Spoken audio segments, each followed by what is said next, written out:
This is the paper of M.Ed entrance reasoning portion. So these are the kind of question which can come in your exam.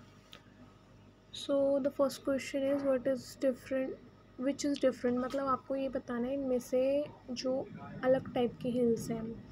तो Aravalli, Shivalik and Nilgiris are some kind of hills which are ancient, and Mons hills are modern hills. Which is different in 52 also. तो इसमें आपको ये बताना है कौन सी language है जो इंडिया के कॉन्स्टिट्यूशन में नहीं आती है.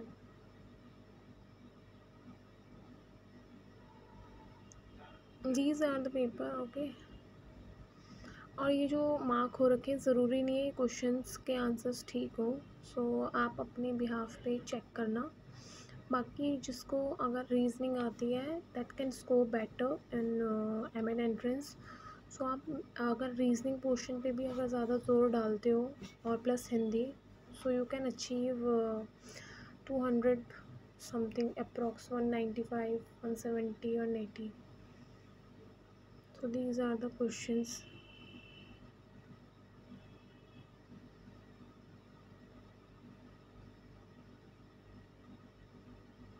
65 क्वेश्चन में देखो Plassey, Panipat, Haldighati, these are the war and Sarnath is not the war.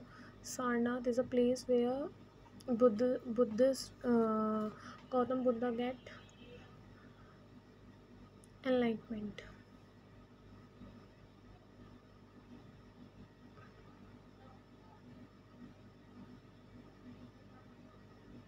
These are so much confusing, these questions 68 to 73. मतलब थोड़ा आपको क्रिटिकल एनालिसिस करना पड़ेगा. अगर इससे रिलेटेड क्वेश्चंस अगर आप करके जाते हो so you get benefit out of that. So इसके आंसर्स थोड़े अगर मुझे अपलोड करने पड़ेंगे तो मैं आपको आंसर्स कीज प्रोवाइड कर दूँगी. आप एक बार इसको देख लो किस पैटर्न पे.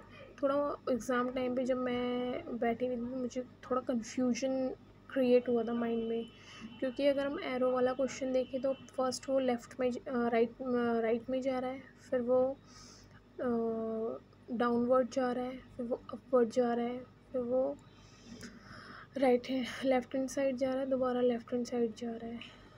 तो इस पैटर्न पे अगर हम देखें तो हमारा आंसर जो नहीं होगा which are the correct figure में बी आई थिंक अपवर्ड होगी.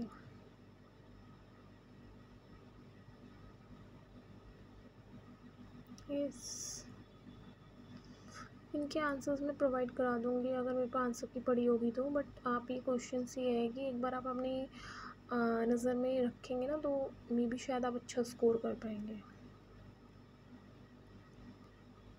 और टेंशन लेने की ज़रूरत नहीं है. आप अगर रीजनिंग पोर्शन और हिंदी पोर्शन या जिसका इंग्लिश है वो पोर्शन अगर अच्छा करके जाते हैं सब्जेक्ट बेस्ड, तो देखो आपने बीएड में कुछ ना कुछ पढ़ा ही होगा. सो उससे रिलेटेड क्वेश्चंस आते हैं, वो भी मैं अपलोड कर दूँगी वो पोर्शन भी.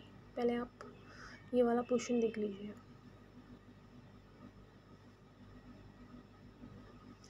अब जैसे ये वाला क्वेश्चन है 84th question. In a certain code it B P means roses are blue, sick he means red flower, P mit he means flower are vegetables. तो आपको ये देखना कौन से वर्ड्स कॉमन आ रहे हैं. जैसे अगर मैं फर्स्ट वाले कोड में देखूँ और थर्ड वाले कोड में देखूँ पी कॉमन है, तो पी से क्या आपको नज़र आ रहा है, आर कॉमन नज़र आ रहा है. सो ऐसे ऐसे आप निकाल सकते हो. ठीक है, जैसे मैंने साइड में कर रखा है पी आपको आर नज़र आ रहा है, नी फ्लावर है और सिक क्या है, रेड है. ऐसे क्वेश्चंस ही आते हैं, ज़्यादा हार्ड क्वेश्चंस नहीं आएंगे, आप अच्छा स्कोर कर पाओगे. मेरे बहुत अच्छे नंबर आए थे. I scored 207 number in this exam या fortunately. These are blood relations question. तो ये तो कोई भी बच्चा भी कर लेगा, मतलब इजी है. If you do mind map बनाना, जैसे मैंने नीचे बना रखा है ना, माइंड मैप अच्छे होते हैं, माइंड मैप से आप जल्दी क्वेश्चंस कर पाते हैं।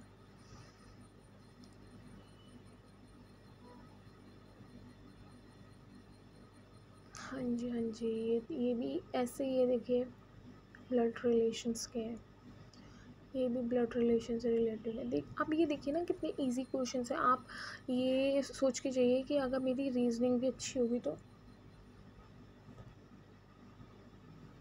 अच्छा स्कोर कर पाएंगे आप।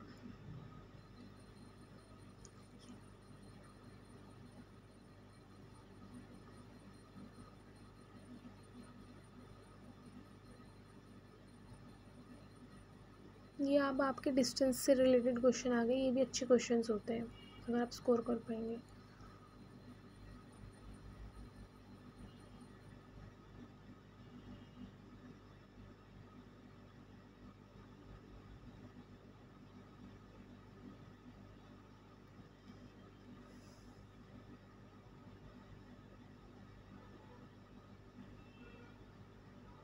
ये आपकी सिटिंग अरेंजमेंट से रिलेटेड क्वेश्चन है, ये भी अच्छे होते हैं अगर आप अच्छे से माइंड मैप बनाइए। देखिए 2 केसेस करे थे मैंने, 2 केसेस में से एक केसेस मेरा सही बैठा।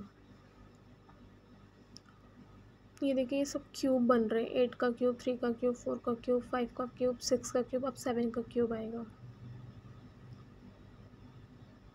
बहुत इजी क्वेश्चन होते हैं, मतलब अगर आप करना चाहो तो कर सकते हो, इट्स अप टू यू।